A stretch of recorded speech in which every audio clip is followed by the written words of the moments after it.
അടുത്തായി നമ്മൾ പരിചയപ്പെടുന്നത് ഡോക്ടർ അസിസ്റ്റ് AI ആണ്. അതായത് ആരോഗ്യരംഗത്ത് AI സേവനം എങ്ങനെ ഉപയോഗിക്കാം എന്നുള്ളതിന്റെ ഒരു മികച്ച ഉദാഹരണമാണ്. ഇതിനെക്കുറിച്ച് അഭിലാഷ് സംസാരിക്കും. ഡോക്ടേഴ്സിന് ഒരു ടൂള് നമ്മൾ സജസ്റ്റ് ചെയ്യുന്നത് എങ്ങനെയാണെന്ന് വെച്ചാൽ അവർക്ക് അവരുടെ ക്ലിനിക്കൽ പ്രാക്ടീസിൽ ഡെയിലി ക്ലിനിക്കൽ പ്രാക്ടീസിൽ പേഷ്യൻസിന്റെ ഇൻഫോർമേഷൻസ് മേ ബി എന്തൊക്കെയാണ് എന്താ പറയുക പേഷ്യൻസിന്റെ വൈറ്റൽസ് ചീഫ് കംപ്ലൈൻസ് അങ്ങനെ ഇൻഫോർമേഷൻസ് കൊടുത്തു കഴിഞ്ഞാൽ കറക്റ്റ് ആയിട്ട് നമ്മൾ ഒരു ഡയഗ്നോസ്റ്റിക്സ് ഓപ്ഷൻ നമുക്ക് ഇവിടെ വരുന്നുണ്ടായിരിക്കും. അതായത് എന്താണ് ജനറേറ്റ് ഡയഗ്നോസ് ചെയ്തിട്ടുള്ളത്, എന്ത് പ്രോബ്ലം ആണ് ആ പേഷ്യന്റിനുള്ളത് ജനറേറ്റീവ് ബേസ് ആയിട്ട് നമ്മൾ അവിടെ കൊടുക്കുന്നതായിരിക്കും. ഒപ്പം തന്നെ ഏത് മെഡിക്കേഷൻസ് യൂസ് ചെയ്യാം. മെഡിക്കേഷൻസ് പറഞ്ഞാൽ ഇന്ത്യൻ മെഡിസിൻസ് ആണ് കറക്റ്റ് ആയിട്ട് വരും. ജനറേറ്റീവ് ബേസ് ആയിട്ട് ഇന്ത്യൻ മെഡിസിൻസ് ഏതൊക്കെ വരുന്നുണ്ട്, അത് ഡോസേജ് എങ്ങനെ, ഫ്രീക്വൻസി എങ്ങനെ യൂസ് ചെയ്യാം, ഇതെല്ലാം കറക്റ്റ് ആയിട്ട് അതിൽ റെക്കമെൻഡ് ചെയ്യുന്നുണ്ടായിരിക്കും. സോ ദാറ്റ് അവർക്കൊരു എന്താ പറയുക സപ്പോർട്ടീവ് ടൂൾ ആയിട്ട് നമുക്ക് യൂസ് ചെയ്യാൻ പറ്റും. ഒപ്പം തന്നെ പ്രീവിയസ് ഹിസ്റ്ററി, ആ പേഷ്യന്റിന്റെ പ്രീവിയസ് ഹിസ്റ്ററി യൂസ് ചെയ്യുന്നുണ്ടാവും. ഡയഗ്നോസ്റ്റിക് റിപ്പോർട്ട്സ് എല്ലാം അതിലുണ്ടായിരിക്കും. അത് ബേസ് ചെയ്താണ് നമ്മൾ റെക്കമെൻഡേഷൻസ് വരുന്നുണ്ടാവുക. ഫിസിക്കൽ എക്സാമിനേഷൻസും മറ്റു ഡീറ്റെയിൽസ് അവിടെ വരുന്നുണ്ട്. ട്രീറ്റ്മെന്റ് അഡ്വൈസ്, എന്താണ് ട്രീറ്റ്മെന്റ് ചെയ്യാൻ പറ്റുക, ഇൻവെസ്റ്റിഗേഷൻ ഓപ്ഷൻസ്. പക്ഷേ ഡോക്ടേഴ്സിനാണ് നമ്മൾ കൊടുക്കുന്നത്. അതായത് അവരെ സംബന്ധിച്ചിടത്തോളം അവർക്ക് എന്തുണ്ട്, മേ ബി ഞാനൊരു പ്രിസ്ക്രിപ്ഷൻ ജനറേറ്റ് ചെയ്യാൻ കപ്പാസിറ്റി ഉള്ള ആളാണ്. പക്ഷെ ഇവിടെ നമ്മൾ ഒരു ക്രോസ് വെരിഫിക്കേഷൻ, അവർക്ക് ഒരു എഫിഷ്യൻസി കൂട്ടാനും മേ ബി മനസ്സിലായി എന്താ പറയുക എറർ റേറ്റ് കുറയ്ക്കാനും ഉള്ള മെക്കാനിസംസ് ആണ് ഇതിൽ വരുന്നുണ്ടാവുക. സോ ദാറ്റ് മിനിമം ആയിട്ട് ഇൻഫോർമേഷൻ കൊടുത്തു കഴിയുമ്പോൾ നമുക്ക് എന്ത് ചെയ്യാൻ പറ്റും, മേ ബി അത് വെച്ചിട്ട് നമുക്ക് എന്തുണ്ട് നല്ലൊരു ട്രീറ്റ്മെന്റ് സിസ്റ്റത്തിലേക്കും നല്ലൊരു ഹെൽത്ത് കെയർ സിസ്റ്റത്തിലേക്കും നമുക്ക് എന്ത് ചെയ്യാൻ പറ്റും.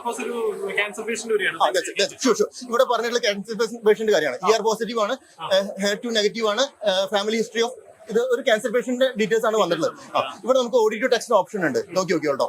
അതായത് ആള് പറയുന്നത് വോയിസ് കൊടുത്തു കഴിഞ്ഞാൽ ടെക്സ്റ്റ് ആയിട്ട് കൺവേർട്ട് ചെയ്ത് വരുന്നുണ്ട്, മനസ്സിലായോ? അപ്പൊ സോ ആ കൺവേഴ്സേഷൻ ഡോക്ടറായിട്ടുള്ള കൺവേഴ്സേഷൻ എന്തുണ്ട്, നമുക്ക് ടെക്സ്റ്റ് ആയിട്ട് കൺവേർട്ട് ചെയ്യുന്ന ഓപ്ഷൻ ഇവിടെ തന്നെ വരുന്നുണ്ട്. സോ ഡോക്ടർക്ക് എല്ലാം ടൈപ്പ് ചെയ്ത് എടുക്കേണ്ട ആവശ്യമില്ല. ഇത് പറഞ്ഞു, ചീഫ് കംപ്ലൈൻസ് ഡീറ്റെയിൽസ് പറഞ്ഞു, അത് ടെക്സ്റ്റ് ആയിട്ട് വന്നു. പിന്നെ ഫിസിക്കൽ എക്സാമിനേഷൻ ഓഡിയോയിൽ പറയാൻ പറ്റും, മേ ബി മനസ്സിലായോ? അപ്പൊ ഇത് ഹിസ്റ്ററീസ് ആയിട്ട് കീപ്പ് ചെയ്യുന്നുണ്ടാവും. ഹിസ്റ്ററി കീപ്പ് ചെയ്യുന്ന ഇപ്പൊ ഇന്ന് ഞാൻ ഡോക്ടർ പേഷ്യന്റ് കണ്ടു, ഇനി 3 മാസം കഴിഞ്ഞിട്ട് കാണുമ്പോഴും ആ ഡാറ്റയും കൂടെ എന്ത് ചെയ്യും ഇവിടെ വരുന്നുണ്ടായിരിക്കും. അപ്പൊ ക്യാൻസർ പേഷ്യന്റ് ആണെങ്കിൽ ആ ഹിസ്റ്ററീസ്, കീമോ കഴിഞ്ഞു, കീമോന്റെ ഇന്ന അപ്ഡേറ്റ്സ് വന്നിട്ടുണ്ട്, കറക്റ്റ് ആയിട്ട് അതിൽ ഹാൻഡിൽ ചെയ്യുന്നുണ്ടാവും. പിന്നെ വൈറ്റൽസ് ഇൻഫോർമേഷൻസ്, പിന്നെ എന്തുണ്ട് ഇമേജ് സ്റ്റഡീസ് എന്തെങ്കിലും ഉണ്ടെങ്കിൽ അത് കറക്റ്റ് ആയിട്ട് വരുന്നുണ്ടാവും. അത് മേ ബി റേഡിയോളജി ഇമേജ് ആവാം, CT സ്കാൻ ആവാം, അങ്ങനെയുള്ള പാത്തോളജി ഇമേജ് ഫയൽ പോലെ കീപ്പ് ചെയ്യുന്നു. ഇത് ജനറേറ്റ് കൊടുക്കുമ്പോണ്ടോ ഡയഗ്നോസിസ് വോയിസ് വെച്ച് കൺട്രോൾ ചെയ്യാൻ പറ്റും. ഡയഗ്നോസിസ് വന്നു, ട്രീറ്റ്മെന്റ് അഡ്വൈസ് വന്നു.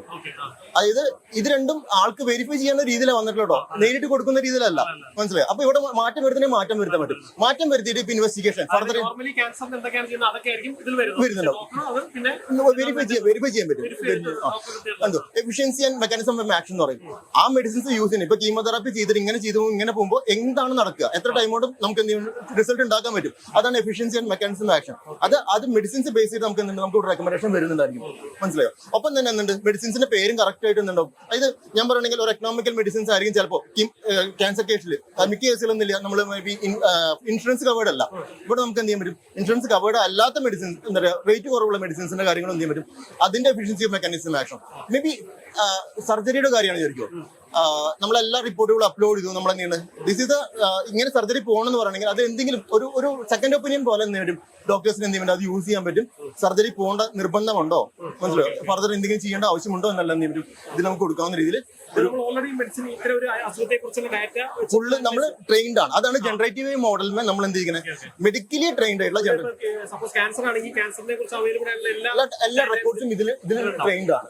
നമ്മൾ ചോദിച്ചാൽ മതി, മനസ്സിലായി? ഞാൻ ഈ മെഡിസിൻ അല്ല പ്രിഫർ ചെയ്യുന്നത്, സമ്മതം മെഡിസിൻസ് ആണ്. ഈ മെഡിസിൻസും ആ മെഡിസിനും ഡിഫറൻസ് എന്താണ്, ഇതായിരിക്കും ഡോക്ടറെ കോറി ഉണ്ടാവുക.